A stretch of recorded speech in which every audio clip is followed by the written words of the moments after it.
ये वीडियो डालने के बाद आपके पास एग्जैक्टली 1 मंथ और 10 डेज रहेगा सीए फाउंडेशन क्लियर करने के लिए। और अगर आप ये वीडियो एंड तक देखते हैं ना, तो मैं 100% गारंटी के साथ कह सकता हूं कि आप लोग सीए फाउंडेशन इसी अटेम्प्ट में क्लियर कर लोगे, क्योंकि मैं इस वीडियो में आप लोग के साथ सब्जेक्ट वाइज स्ट्रेटेजी देने वाला हूं, इंपॉर्टेंट क्वेश्चन शेयर करने वाला हूं, आप लोग को प्रेजेंटेशन कैसे करनी है ये बताने वाला हूं। मतलब ये ओवरऑल आपके लिए one of the most important videos रहने वाली है अगर आप लोग सीए फाउंडेशन जून 2024 एग्जाम देने वाले हो तो आप लोग को वीडियो बिल्कुल एंड तक देखिए। So hi guys, I am Ujjwal Sharma, I am doing my articleship in Deloitte और मैंने सीए फाउंडेशन साथ सीए इंटरमीडिएट फर्स्ट अटेम्प्ट में क्लियर किया था और मैंने क्या क्या स्ट्रैटेजीज अपनाई थी आप लोग को मैं शेयर करने वाला हूं। जो भी मैं बोल रहा हूं ना, आप लोग उसे कनेक्ट कर पाओगे और उसे समझोगे कि कितना इंपॉर्टेंट है जो क्रूशियल्स बताने वाला हूं। कोई भी यूट्यूबर, कोई भी टीचर, कोई भी फैकल्टी मेंबर्स आपको ये नहीं बताती है, इसीलिए आपको ये वीडियो देखनी है। सबसे पहले देखो, अगर आप लोग मेरे ऐसा होनहार बच्चे हो जो लास्ट मोमेंट में पढ़ाई चालू करने वाले हो, कुछ भी पढ़ाई नहीं हुआ ना, तो ये वीडियो आप लोग के लिए, क्योंकि मैं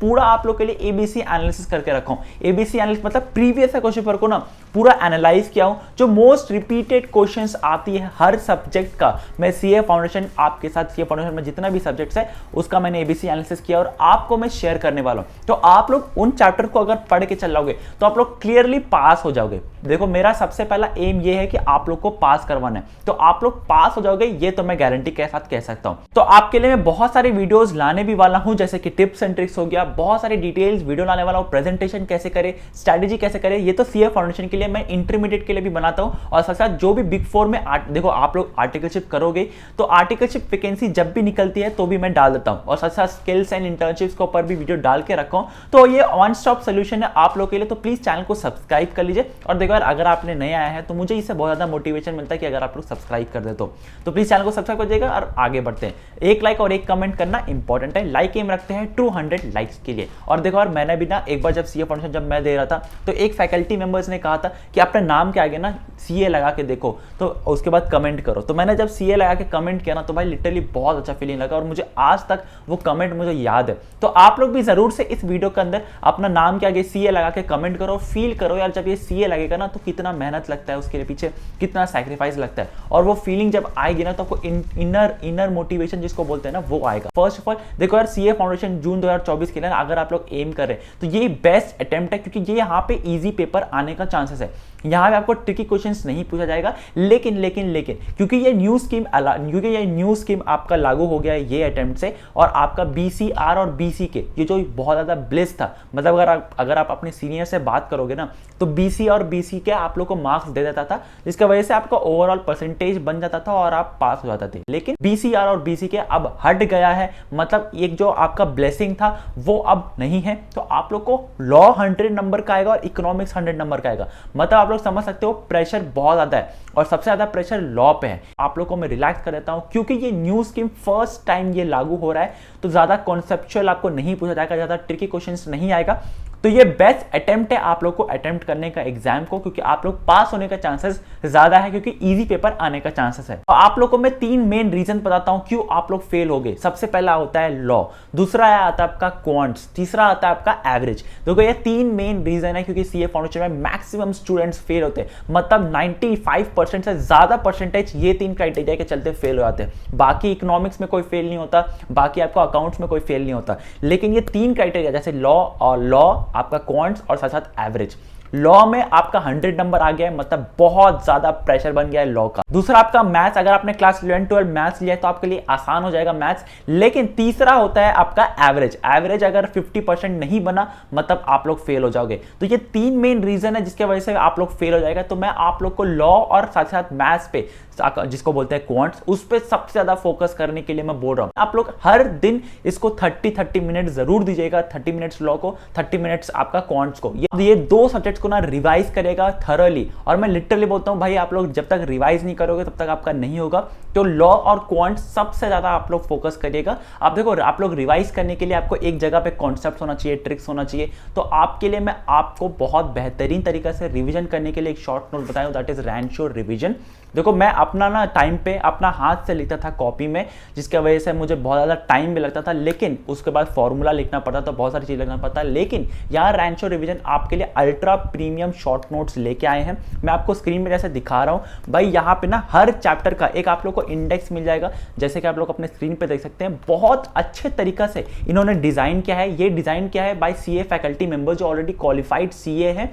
एंड ऑफ कोर्स आप लोग ट्रैवल कर रहे हो या फिर आप लोग कहीं जा रहे हो तो आप लोग का पॉकेट में भी ये आ जाएगा। आप लोग कहीं भी जाके अपना पॉकेट से निकाल के तुरंत रिवाइज कर सकते हो। Formulas, important tips and tricks दिया हुआ है, इंपॉर्टेंट क्वेश्चंस यहाँ पे दिया हुआ है। ये आपके लिए बहुत बेहतरीन काम आएगा। अगर आप बेड से सोने से पहले अगर आप 30 मिनट्स पूरा एक बार देख लेंगे ना, तो आपका पूरा होल सिलेबस आपका एक बार में रिवाइज हो जाएगा। ये आईसीआई का बुक के अकॉर्डिंगली बनाया गया है, तो मतलब आपका पूरा सिलेबस जो है वो कवर्ड होता है। यहाँ पे फॉर्मूला, ट्रिक्स और कॉन्सेप्ट्स आपको अच्छे तरीके से डिजाइन वे में आपको दिखाया गया है, तो आप लोग इफेक्टिव रिवीजन कर सकते हो। बहुत सारे फैकल्टी मेंबर्स भी ये रिकमेंड करते हैं इस टाइप का शॉर्ट नोट्स, तो आप लोग जरूर से इसे परचेज करिएगा। ये लॉ और क्वांट्स कोई ज्यादा फोकस्ड वे में इन्होंने बनाया है, बहुत रिसर्च करके बनाया है। लिटरली बोलता हूं, अगर आप एग्जाम से पहले भी अगर इसे देख के जाएंगे, एक बार में आपका पूरा रिवाइज हो जाएगा, जिसकी वजह से आपका मार्क्स भी इंक्रीज हो जाएगा। ऑफकोर्स आपको लिंक डिस्क्रिप्शन बॉक्स में मिल जाएगा, और एग्जाम से पहले अगर आप ये देख के जाओगे ना, तो आपका 100% सिलेबस कवर हो जाएगा,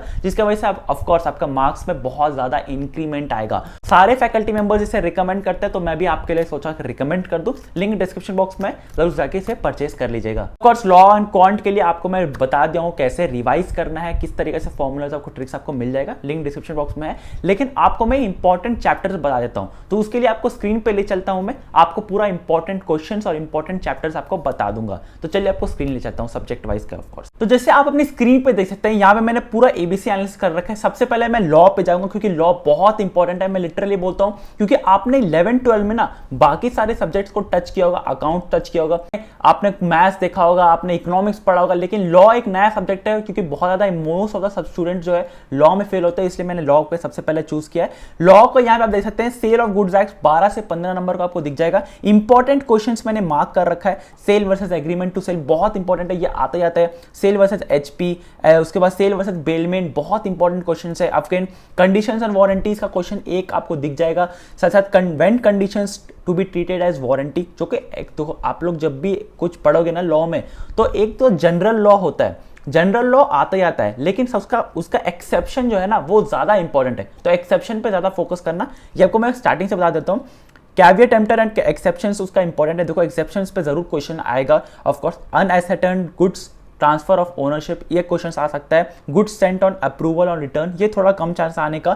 फिर उसके बाद एक्सेप्शंस ऑफ यहाँ पे non owner can transfer valid title, ये क्वेश्चन एक एक्सेप्शन है, तो ये पूछी जा सकती है। तो आप लोग ऑफकोर्स ट्राई करिएगा कि आप लोग इसको देखें, इसको पढ़ के जाए, क्योंकि ये बहुत रिपीटेड क्वेश्चन है, तो इसमें आता जाता है। रिस्क पासेस विद प्रॉपर्टी, ये भी क्वेश्चन आ सकता है। अनपेड सेलर का राइट्स, ये क्वेश्चन आएगी ही आएगी, तो ऑफकोर्स इसको पढ़ के जाइएगा। फिर rights of the buyer are against seller, ये भी क्वेश्चन आने का चांसेस है। तो ये 12 से 15 नंबर आपको दे के जाएगा। यहाँ से इंडियन पार्टनरशिप एक्ट अगेन 12 से 15 नंबर है। इंपॉर्टेंट क्वेश्चंस मैंने यहाँ पे लिख के रखा है, लेकिन मोस्ट इंपॉर्टेंट क्वेश्चंस क्या है वो मैं आप लोग को बता देता हूँ। सबसे पहले आपका यहाँ पे एक्सपल्शन ऑफ पार्टनर, ये इंपॉर्टेंट क्वेश्चन है। Rights of retiring partner to carry on business, इसका एक केस स्टडी बन सकता है, केस स्टडी से आप लोग पूछा जा सकता है। यहाँ पे implied authority and it's exception of course important है। माइनर इन पार्टनरशिप, इससे क्वेश्चन आएगा ही, साथ साथ एक केस स्टडी आने का भी चांसेस है। यहाँ पे कंसिक्वेंसेस ऑफ नॉन रजिस्ट्रेशन, एक स्ट्रेट फॉरवर्ड आपको क्वेश्चन दिखने को मिल सकता है, तो वो आने का थोड़ा सा कम चांस रहता है, लेकिन स्ट्रेट फॉरवर्ड का 2-3 नंबर का पूछ लिया जाएगा। यहाँ पे कंपनीज एक्ट, ऑफ कोर्स बहुत ध्यान देना, कंपनीज एक्ट पे 9 से 12 नंबर आपका कैरी करता है। कॉर्पोरेट व्हील एंड एक्सेप्शंस आप लोग देख सकते हो। यहाँ पे टाइप्स ऑफ कंपनीज आप लोग को पूछा गया है। देखो जो मैं नंबर दिया हूं ना, वो मार्किंग इस तरीका से है कि इस नंबर से आपको कितना मिलेगा, इस क्वेश्चन से आपको कितना मिलेगा, तो आप लोग ऑफकोर्स इसे देख के जाइएगा। या आपका private company members and limit and exclusions क्या है, एक्सक्लूजन्स पे एक आपको एमसीक्यू पूछा जा सकता है, या फिर आपका एक केस स्टडी पूछा जा सकता है। डॉक्ट्रिन ऑफ अल्टावायरस, भाई ये आता ही आता है, ये मतलब आपको दिख जाएगा क्वेश्चन में, और उसका एक्सेप्शंस भी पूछा जाता है, एक्सेप्शंस भी पढ़ के जाइएगा। कंस्ट्रक्टिव नोटिस आप लोग को ऑफकोर्स देख के जाना है। डॉक्ट्रिन ऑफ इंडोर मैनेजमेंट, इस पे केस स्टडी आ सकता है, तो आप लोग जरूर देख रहे हैं। एलएलपी पे मैं बोलूंगा, यहाँ पे फीचर्स ऑफ एलएलपी, ये थोड़ा सा कम नंबर का आता है, लेकिन आप लोग को फ्री में नंबर दे के जाएगा। तो इसका ज़्यादा आपको देखना नहीं है। ये पीडीएफ आपको कहाँ मिलेगा, ऑफकोर्स मेरा टेलीग्राम में मिल जाएगा। टेलीग्राम का लिंक मैंने डिस्क्रिप्शन बॉक्स में डाल रखा है। मैथ्स का देखो नेक्स्ट इंपॉर्टेंट क्वेश्चन है, क्वांट्स लिखना था लेकिन मैथ्स लिख के रखा हूँ भाई, ये मोस्ट इंपॉर्टेंट है, आप लोग जरूर से मैथ्स देख के जाइएगा। इसके ऊपर मैं स्ट्रैटेजी भी बता रहा हूँ किस तरीके से आपको पढ़ाई के जाकर जाना है, इंपॉर्टेंट सब्जेक्ट्स आपको मैं बता रहा हूँ। पे रेशियो एंड प्रोपोर्शन में प्रॉपर्टीज क्या है आपका, और इंडिसेस लॉगरिथम, ये क्वेश्चन पूछा जाएगा चैप्टर 1 का। ये दो इंपॉर्टेंट क्वेश्चन है। क्वेश्चन चैप्टर नंबर 2 पे आप लोग को नेचर ऑफ द रूट्स, आप लोग को यहाँ पे construction of quadratic equation and roots of the quadratic equation का यहाँ पे सम दिख जाएगा। टाइम वैल्यू ऑफ मनी बहुत इंपॉर्टेंट है, मतलब literally time value of money ना मोस्ट इंपॉर्टेंट चैप्टर है आपका, जरूर से इसे देख के जाइएगा। Simple interest, compound interest, effective rate of interest, application of annuity, sinking funds, lease and perpetuity, मतलब ये बहुत इंपॉर्टेंट है। टाइम वैल्यू ऑफ मनी जरूर से देखी जाइएगा। Basic concept of permutation combination आप लोग को यहाँ पे पूछा जाएगा। साथ साथ यहाँ पे ना रिस्ट्रिक्शंस का बहुत ज़्यादा यहाँ पे पूछा जाता है, परम्यूटेशंस विद रिस्ट्रिक्शंस, ज़्यादा नंबर ऑफ क्वेश्चंस आती है। ऑफकोर्स ज़्यादा करके जाइएगा, इसको ज़्यादा प्रैक्टिस करके जाइएगा। सीक्वेंस एंड सीरीज क्या क्या है, n number of algorithm, in terms of algorithm, geometric progression question आएगा। यहाँ पे sum of the squares of the first n terms, यहाँ पे ज़्यादा पूछा जाता है। और साथ साथ एप्लीकेशंस ऑफ फाइनेंस थोड़ा बहुत पूछा जाएगा, एप्लीकेशंस ऑफ फाइनेंस, लेकिन ज़्यादातर आपको ज्योमेट्रिक प्रोग्रेशन और सम ऑफ द एन टर्म्स ये सारा ज़्यादातर पूछा जाता है। सेट्स, रिलेशंस एंड फंक्शंस आप लोग देख सकते हैं, थोड़ा सा कम आता है ये क्वेश्चंस, लेकिन एक दो क्वेश्चन आपको दिख जाएगा। डिफरेंशियल एंड इंटीग्रल आपको जरूर से देखे जाना है। बेसिक फॉर्मूलाज मैं बोलता हूँ, अगर आप एक करके गए ना डिफरेंशियल इक्वेशन तो आपका इंटीग्रेशन ऑफ ऑटोमेटिक आ जाएगा। स्ट्रैटेजी जो नेक्स्ट सेक्शन है, जो नेक्स्ट चैप्टर है, उसमें बता रहा हूँ किस तरीके से आपको टैकल करना है। स्टैटिस्टिक्स में बहुत ज़्यादा इंपॉर्टेंट चीज़ है जो आप लोग स्टैटिस्टिकल डिस्क्रिप्शंस ऑफ डेटा ये करके जाए। मेजर्स ऑफ सेंट्रल टेंडेंसी बहुत इंपॉर्टेंट है, यहाँ पे आपको मीडियन, मोड, हार्मोनिक मीड ये पूछा जाएगा। यहाँ पे आप लोग बोल सकते हैं प्रोबेबिलिटी विद एक्सेप्शंस जो रहता है वो बहुत इंपॉर्टेंट है। Compounded, accepted, mutually exclusive events ये इंपॉर्टेंट है। यहाँ पे आप लोग को बहुत ज़्यादा कंडीशनल प्रोबेबिलिटी, सॉरी जो मैं रेस्ट्रिक्शन बोल दिया, कंडीशनल प्रोबेबिलिटी बहुत इंपॉर्टेंट है भाई। वो मैं खोज रहा था कि कंडीशनल मैंने लिखा नहीं, वो मोस्ट इंपॉर्टेंट है और बहुत क्वेश्चन आता है उससे। नेक्स्ट आता है आपका theoretical distribution, correlation and progression, ये भी इंपॉर्टेंट है भाई। ये तो मतलब आप लोग को दिख ही जाएगा यहाँ पे। कोफिशिएंट ऑफ कॉन्करेंट डेविएशन, मतलब ये सारे क्वेश्चंस आपको पेपर में ही दिखेगा, इतना बार आ चुका है ये। नेक्स्ट मतलब आपका पेपर में दिखेगा। इंडेक्स नंबर आपको ऑफ कोर्स यहाँ पूछा जाएगा। इकोनॉमिक्स का मैंने यहाँ पे इंपॉर्टेंट चैप्टर्स लिख रखा है, आप लोग इसे जरूर देख लीजिएगा। और नेक्स्ट आता है आपका अकाउंट्स का, जो मैं ऊपर लिखा हूँ। अब आता है स्ट्रैटेजी में कि आप लोग को स्ट्रैटेजी कैसे फॉर्म करनी है, वो मैं आपको समझाता हूँ। तो आपका ये जो पीडीएफ है वो कैसे मिल जाएगा, टेलीग्राम ग्रुप में डाल रखा है, ये पीडीएफ आपको वहां मिल जाएगा। ऑफकोर्स मैं स्पैम नहीं करता हूं, आप लोग का जो इंपॉर्टेंट चीज़ है वही मैं टेलीग्राम में डालता हूं। तो ये पीडीएफ आपको एक्सेस करने के लिए टेलीग्राम ग्रुप जुड़ जाइएगा। सारा क्वेश्चंस मैंने डाल रखा है, आप लोग इसे पढ़ लेंगे तो पास हो जाएंगे, ये मेरा गारंटी है। अब देखो यार, मेरा क्या स्ट्रैटेजी था सीए फाउंडेशन क्लियर करने का। मुझे पता है मेरे पास समय कम था, जब मैं भी पढ़ाई करने का सोचा था ना सीए फाउंडेशन देने का, तो मेरे पास भी समय कम था। मैंने सोचा कि मेरे पास 11-12 में क्या क्या सब्जेक्ट था। मेरे पास अकाउंट्स था, मेरे पास आपका मैथ्स था, साथ साथ मेरे पास इकोनॉमिक्स था। तो ये 3 सब्जेक्ट तो मैं पास हो सकता था, लेकिन लॉ आती है और साथ साथ एवरेज भी बनाना था। तो ये 2 मेन दिक्कत था मेरा।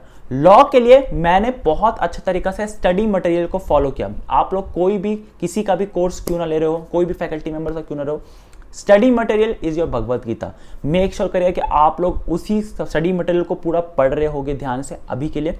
लेकिन आप लोग को लिख के भी रखना है, साथ साथ परफेक्ट रिवीजन भी करना है। यहाँ पे मेरे पास क्वांट्स का है शॉर्ट नोट्स, लेकिन आप लोग लॉ को भी ज़्यादा प्रायोरिटी दीजिएगा क्वांट से, कि लॉ में आप लोगों को बहुत अच्छा शॉर्ट नोट्स मिल जाएगा और बहुत अच्छा तरीका से वो क्यूरेटेड है। ऑफकोर्स क्वांट्स का भी अवेलेबल है, दोनों का आप परचेस कर सकते हैं, लेकिन उसके लिए आपको एक रिवीजन करने का मिल जाएगा। लेकिन लॉ का आप लोग को बहुत दिक्कत ये आएगा कि आप लोग प्रेजेंटेशन नहीं करना जानते होगे, पढ़ाई करना नहीं जानते होगे। जो भी लॉ आता है ना, एज इट इज आपको लिखनी है। थोड़ा सा रट्टा बोल सकता हूँ भाई, लॉ में आप लोग को रटना थोड़ा सा पड़ेगा ही पड़ेगा, क्योंकि लॉ है भाई।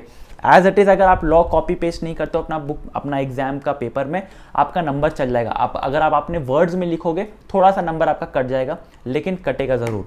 आपको अगर फुल नंबर लाना है तो as it is books law का लैंग्वेज लिखना ही पड़ेगा। तीसरा चीज आता है आपको एवरेज। नेक्स्ट चीज आता है दैट इज एवरेज। भाई एवरेज कैसे बनाओ?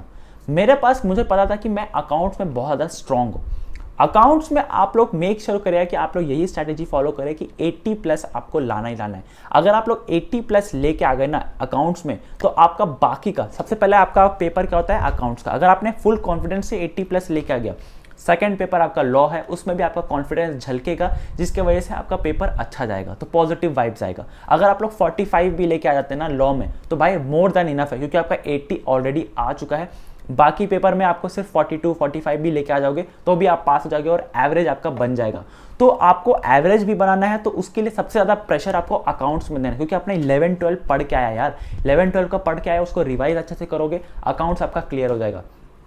पास होना अकाउंट्स में इज नॉट द आपका टारगेट, 80 प्लस लाना इज योर टारगेट, क्योंकि आप लोग को एवरेज बनाना है। तो मेरा स्ट्रैटेजी बस ये था, मेरा भी अकाउंट्स में सीए फाउंडेशन में सबसे ज़्यादा आया था, अराउंड 78 या 79 आया था, जिसके वजह से मैं पास हो गया था एवरेज से भी और साथ साथ इंडिविजुअल सब्जेक्ट से भी फर्स्ट अटेम्प्ट में। इसी वजह से आप लोग 80 प्लस टारगेट करोगे, आपका 75 76 आएगा, बाकी सब्जेक्ट्स में 45 आ गया, 50 आ गया, तो आप लोग एक सेफ नंबर पे रहोगे और पास हो जाओगे। ये स्ट्रैटेजी आप लोग को फॉलो करनी चाहिए। नेक्स्ट आता है दैट इज प्रेजेंटेशन। अब देखो मैथ्स में ना प्रेजेंटेशन तो है ही नहीं, क्योंकि एमसीक्यू है। अब मैथ्स में दिक्कत ये होता है ना कि भाई आप लोग या तो सही हो या फिर गलत हो, 4 ऑप्शन आपको दिया जाएगा, एक सही होगा। मतलब अगर आपने बोर्ड एग्जाम दे के आया ना, तो आपने बोर्ड एग्जाम में क्या करता था, आपने फॉर्मूला भी लिख के आया, फिर कुछ भी उस सम रिलेटेड से स्टेप्स करके आया, आपको 1 या 2 नंबर मिल जाता था। सीए फाउंडेशन टफ हो जाता है इसी वजह से, क्योंकि मैथ्स में आपको एमसीक्यू पूछा जाएगा, या तो आप सही है या तो आप गलत है, जिसके वजह से ना बहुत दिक्कत आता है। भाई मैं लिटरली बोल रहा हूँ, प्लीज़ मेक श्योर करिए कि आप लोग सही से रिवाइज करो, मॉक टेस्ट दो। यहाँ पे आरटीपी, एमटीपी और प्रीवियस क्वेश्चन पेपर, 2 साल का प्रीवियस क्वेश्चन पेपर, एमटीपी और आरटीपी अच्छे से सॉल्व करके जाना। यहाँ पे आईसीआई का अगर आप ऑफिशियल वेबसाइट पे जाओगे ना, बीओएस के पैनल पे, वहाँ पे आपको रिविजनरी नोट्स भी मिल जाएगा। वहाँ पे आपको आईसीआई का साहित्य करके दिखाएगा एक तो टैब, जिस पे आप क्लिक करोगे तो आपको बहुत सारा चीज़ दिख जाएगा। एक चीज़ पे बहुत इंपॉर्टेंट है, दैट इज आईसीआई का स्टडी मटेरियल। आप लोग चारों सब्जेक्ट्स का, अकाउंट्स, लॉ, क्वांट्स और इकोनॉमिक्स, चारों सब्जेक्ट्स का हर चैप्टर का पीछे जो क्वेश्चन है उसको सॉल्व करके जाना। मैंने जो सॉल्व किया था, मेरा एज इट इज़ मेरा क्वेश्चन पेपर में आया था। तो भाई मैं वही बोलता हूँ, आप लोग आईसीआई का स्टडी मटेरियल को भगवत गीता मानो, सबसे ज़्यादा उस पर फोकस करो। अगर आप उसको कर लिए फॉलो, आपका चैप्टर वाइज आपने जितना भी पीछे क्वेश्चंस लिखा है उसको सॉल्व करके गए हो ना, आपको पास होने से कोई नहीं रोक सकता। आप लोग को सबसे पहले लॉ पे फोकस करनी है, दूसरा क्वांट्स पे फोकस करनी है, दैट इज आपको चैप्टर वाइज का जितना भी चैप्टर पीछे का क्वेश्चन दिया है उसको सॉल्व करनी है। फिर आपको क्वांट्स पे सबसे ज़्यादा फोकस करना है, टारगेट अकाउंट्स का 80 प्लस होना चाहिए, आरटीपी, एमटीपी और प्रीवियस क्वेश्चन पेपर ये करके जाना है। साथ साथ शॉर्ट नोट्स आप लोग खरीद लीजिएगा, ताकि आप लोग बेड से पहले आराम से आप लोग पढ़ाई कर सको, रिवाइज कर सको। देखो मैं लिटरली बोलता हूँ, ये बहुत प्रीमियम नोट्स है और आपको बहुत काम भी आएगा। बहुत सस्ता दाम है, ज़्यादा दाम भी है भी नहीं, आप लोग पॉकेट में लेके घूम सकते हो, ट्रैवल कर रहे हो तो खरीद सकते हो, तो पढ़ सकते हो। तो आपको बहुत ज़्यादा टाइम भी सेव करेगा। बेड से जा रहे हो, सोने जा रहे हो, एक बार देख लियो, एक बार ऐसे करके, तो आपका पूरा रिवाइज भी हो जाएगा, कॉन्सेप्ट, फॉर्मूला, साथ साथ ट्रिक्स भी। तो प्लीज़ आप लोग इस तरीके से पढ़ाई करिएगा, टारगेट रखेगा अकाउंट्स में 80 प्लस, बाकी आप लोग ऑफकोर्स पास हो जाएंगे। और बहुत सारे वीडियोस लाने वाला हूँ, प्रेजेंटेशन पे लाने वाला हूँ मैं, टिप्स एंड ट्रिक्स भी लाने वाला हूँ। तो आप लोग ज़रूर से कमेंट कर दीजिएगा आपको कब चाहिए वीडियो, मैं बहुत जल्दी बना भी दूंगा। प्रेजेंटेशन बहुत इंपॉर्टेंट है, मेक श्योर करिएगा कि आप लोग प्रेजेंटेशन पर ध्यान दो। एक डिटेल वीडियो बनाऊंगा पूरा सब्जेक्ट वाइज प्रेजेंटेशन का, तो आप लोग उसको समझ भी जाइएगा। तो आज के लिए बस इतना ही, मेक श्योर आप लोग चैनल को सब्सक्राइब कर दीजिएगा। और आज के लिए बस इतना ही, मिलते हैं अगले वीडियो में, तब तक के लिए बाय। चैनल को सब्सक्राइब करना बिल्कुल मत भूलना।